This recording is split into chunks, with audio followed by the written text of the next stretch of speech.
या ठिकाणी शुभेच्छा व्यक्त करायचं.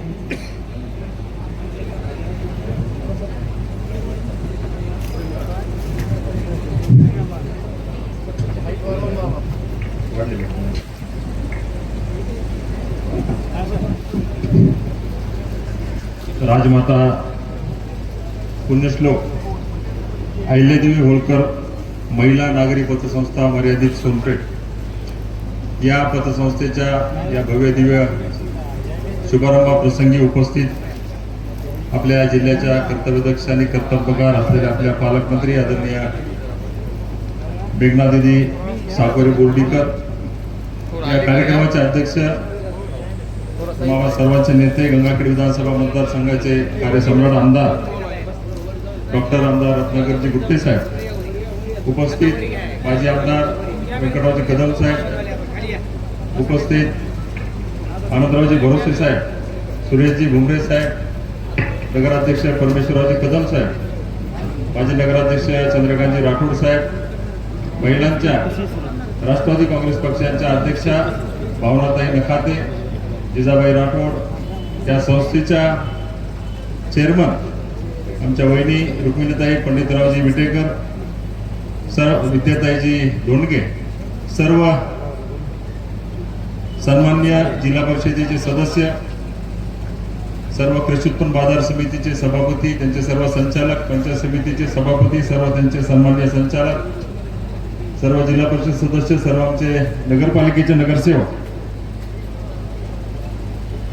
आदरणीय व्यासपीठ, मोठ्या संख्येने उपस्थित असलेले सर्व या परिसरातून आलेले, पंचकृषीतून आलेले आमचे सर्व वडीलधारी, सर्व आमच्या मायमावली, सर्व आमचे तरुण मित्र, या संस्थेचे सर्व सन्माननीय संचालक आणि ज्यांच्यामुळं मतदाराला ही प्रेरणा मिळाली, आपलं सुद्धा काहीतरी कॉपरेटिव्ह क्षेत्रामध्ये पाऊल असलं पाहिजे, असे मंचावर उपस्थित असलेले आमचे विठ्ठल निधी अर्बन बँकेचे चेअरमन विठ्ठलाबा गिराम, बंधू भगिनींनो, विना सहकार नाही उद्धार या युक्तीप्रमाणे महाराष्ट्रामध्ये तरी कॉपरेटिव्ह क्षेत्रामध्ये त्या ठिकाणी आपण काम केलंच पाहिजे.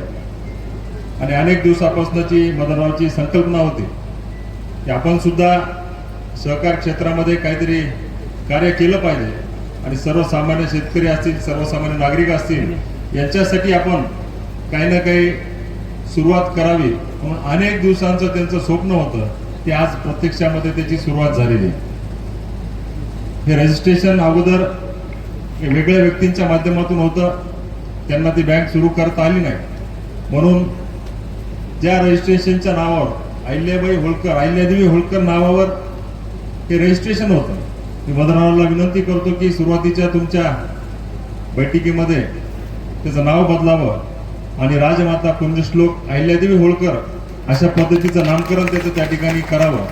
रजिस्ट्रेशन असल्या कारणानं तुम्हाला सुरुवात तशी करावी लागली, पण नंतर बदल तुमच्या हातात आहे आणि तो बदल आपण त्या ठिकाणी करून घ्यावा ही आजच्या निमित्तानं विनंती करतो. या परिसरातील अनेक शेतकरी आहेत, अनेक लोकप्रतिनिधी आहेत, अनेक कार्यकर्ते आहेत. तुमचं आणि आमचं सातत्यानं वेगवेगळ्या माध्यमातून वेगवेगळ्या कार्यक्रमामध्ये त्या ठिकाणी संभाषण होत असतं, आपला संवाद त्या ठिकाणी साहजिकच होत असतो. पण आजच्या निमित्तानं मी अधिक बोलत नाही, परंतु मदनरावला विनंती करतो की अत्यंत ही बँक आपण सुरू केलेली आहे, ही पतसंस्था आहे, यामध्ये पाऊल आपण टाकलेलं आहे, फार कटाक्षानं त्या ठिकाणी आपल्याला हा व्यवहार करावा लागणार आहे. अनेक कॉम्पिटिशन या क्षेत्रामध्ये आहे, अनेक बँका बाहेरच्या जिल्ह्यातनं, बाहेरच्या तालुक्यातनं आपल्या सोनपेठमध्ये आलेल्या आहेत. चांगल्या पद्धतीचं कार्य त्यांचं त्या ठिकाणी चालू आहे. आज सोनपेठमध्ये आपण केवळ सोनपेठच नाही तर या क्षेत्रामध्ये त्या ठिकाणी आमूलाग्र बदल घडावा, आपल्या बँकेचं नाव त्या ठिकाणी चांगल्या पद्धतीनं पुढे घेऊन जावं. आज अनिल भाऊ नकाते आहेत, त्यांचं मार्गदर्शन निश्चित स्वरूपामध्ये तुम्ही त्या ठिकाणी घेतलं पाहिजे. एक म्हणत आता 5-6 शाखा झालेल्या आहेत आणि विठ्ठल आबा तर निश्चित त्यांच्याकडनंच आपण ही शिकवण घेतलेली आहे. मी पालकमंत्री महोदयांना आणि काकांना सांगू इच्छितो की आबांनी बावळगावपासून सुरुवात केली, विठ्ठल निधी अर्बन निधी म्हणून त्यांनी सुरुवात केलेली आहे. आज जवळपास 100 कोटीच्या आसपास त्यांचं टर्नओव्हर आहे आणि अत्यंत सर्व क्षेत्रातले बाहेर केवळ आपण आणि आपलं ग्राहक एवढ्या पुरतच मर्यादित त्यांनी त्यांचं कार्य ठेवलेलं आहे. आणि आज त्यांच्या सुद्धा 2-3 शाखा या पाथरी परिसरामध्ये त्या ठिकाणी आहेत आणि चांगल्या पद्धतीनं त्यांचा व्यवहार आहे. आणि तेवढ्या पुरतं तेवढं, अधिकचं कसल्याही प्रकारचा लोभ नाही आणि अधिकचा कसल्याही प्रकारचा हव्यास नाही, परंतु तेवढ्या क्षेत्रामध्ये काम करायचं आणि तिथंच आपलं नाव करायचं, ही असं विठ्ठलरावजी गिराम यांचं कार्य आहे. आणि त्यांचा मदनरावचा चांगला मित्रत्व आहे, त्यांच्याकडनंच ती त्यांनी प्रेरणा घेतलेली आहे आणि त्यांच्या माध्यमातूनच आज अहिल्यादेवी होळकर ही महिलांसाठीची पतसंस्था त्यांनी उभं केलेली आहे. खरं तर निश्चित स्वरूपामध्ये आपण सर्व पाहतो की महिला स्वावलंबी झाल्या पाहिजे, महिलांना प्रत्येक क्षेत्रामध्ये पुढे आलं पाहिजे आणि आज त्याच माध्यमातून महिलांसाठीची ही पतसंस्था आपण पुढे आणलेली आहे मदनरावच्या माध्यमातून. निश्चित स्वरूपामध्ये भविष्याच्या काळामध्ये आता केंद्र सरकारचा निर्णय आहे आणि 50% आरक्षण महिलांसाठी रिझर्व्ह आहे, त्या माध्यमातून आज सुरुवात सर्व महिलांच्याच हाताने या ठिकाणी झालेली आहे. म्हणून विशेष बाब म्हणून आज पालकमंत्र्यांना विनंती केली की आपण महिलांच्यासाठीची बँक आहे आणि ते उद्घाटन आपल्याच हस्ते त्या ठिकाणी झालं पाहिजे, म्हणून या ठिकाणी आपण उपस्थित झालात त्याबद्दल आमच्या सर्व परिवाराच्या वतीने तुमचं मनपूर्वक या ठिकाणी स्वागत करतो. आपण वेळ दिला त्याबद्दलही तुमचं मनापासून स्वागत करतो. आदरणीय काका आमचे नेते आहेत, त्यांचा कालच वाढदिवस झाला, आजही या ठिकाणी वाढदिवस झाला. तुम जिओ हजारो साल के दिन हो 50,000. आणि त्याच माध्यमातून या भागात सुद्धा तुमचं फार मोठं क्षेत्र आहे, अनेक शेतकऱ्यांना आपण न्याय देण्याचा प्रयत्न केलेला आहे. आमच्या भागामध्ये एक्सेस ऊस झाल्यानंतर आपण निश्चित स्वरूपामध्ये त्या ऊसाच्या माध्यमातून आम्हाला चांगल्या पद्धतीनं सहकार्य सातत्यानं करत आला. आता तुम्ही कारखानदार, दिदी कारखानदार, तुळजाभवानी शुगर्स दिदींचं बी आहे, आज दिदींचं नाही म्हणत 4 साखर कारखाने झालेले आहेत. आज तुम्ही सुद्धा 4 कारखाने तुमचे आहेत. या परिसरामध्ये अनेक कारखाने आहेत.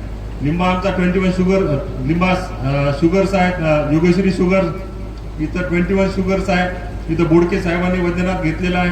अशा परिस्थितीमध्ये आमच्या भागामध्ये हा ऊसाचा बेल्ट खूप मोठ्या प्रमाणात, सोनपेठ आहे, पाथरी आहे, मानवत आहे, परळी या भागामध्ये, आणि त्यातल्या आता 24 तास पाण्याची उपलब्धता आहे. कैलासवासी अजितदादा पवारांनी खूप मोठ्या प्रमाणामध्ये या भागाचं त्या ठिकाणी चांगलं काम करून गेलेले जात की या भागामध्ये गोदावरीवर मोठ्या प्रमाणामध्ये बॅरेजेस केलेले आहेत आणि त्या बॅरेजेसच्या माध्यमातून पाण्याची मुबलकता या परिसरामध्ये भरपूर असल्यामुळे इथं ऊसाचं क्षेत्र मोठ्या प्रमाणामध्ये आहे आणि ऊसाचं क्षेत्र मोठ्या प्रमाणात असल्यामुळे अनेक शेतकऱ्यांना आपला ऊस वेगवेगळ्या कारखान्यामध्ये त्या ठिकाणी घेऊन जावं लागतंय किंवा अनेक कारखान्यांना तो ऊस द्यावा लागतंय. पण आज तुमच्या माध्यमातून निश्चित स्वरूपामध्ये आमच्या भागामध्ये अशा पद्धतीची अडचण येणार नाही ही आपल्याकडनं मी अपेक्षा व्यक्त करतो. आणि जसं दिदी मला बोलत म्हणलं की जेवढे स्टेजवर माणसं आहेत, जेवढे पदाधिकारी आहेत, प्रत्येकाने जर इथं अकाउंट खोललं आणि काही ना काही डिपॉझिट दिलं तर मदनरावचे दिवस निश्चित स्वरूपामध्ये चांगले. मी बोलण्यापेक्षा आपण पालकमंत्री आहेत, आपण जर स्ट्रिक्टली सूचना केली तर निश्चित प्रत्येक जण जाता जाता खातं खोलेलं काही ना काही प्रमाणामध्ये इथं डिपॉझिट देऊन जाईल. हा एक व्यवसायाचा भाग आहे. माणूस आला, उद्घाटन केलं, केवळ उद्घाटनापुरतं नाही, काही ना काही तुमचं योगदान त्या ठिकाणी आपण दिलंच पाहिजे. हे आजच्या निमित्तानं तुम्हाला सर्वांना या ठिकाणी सांगतो. अधिक न बोलता कार्यक्रमाला विलंब झाल्याबद्दल मी आमच्या सर्वांच्या वतीनं आपली सर्वांची दिलगिरी व्यक्त करतो आणि निश्चित स्वरूपामध्ये पुन्हा एकदा मोठ्या संख्येने आपण या ठिकाणी आहेत, तेवढ्या तत्परतेने बसून आहेत, 3 तासापासून आपण या ठिकाणी बसून आहेत, त्याबद्दल तुमच्या सर्वांचंच मी मनापासून स्वागत करतो. तुमच्या सर्वांचे आभार मानतो आणि माझं लांबलेलं मनोगत थांबवतो. धन्यवाद. जय हिंद, जय महाराष्ट्र.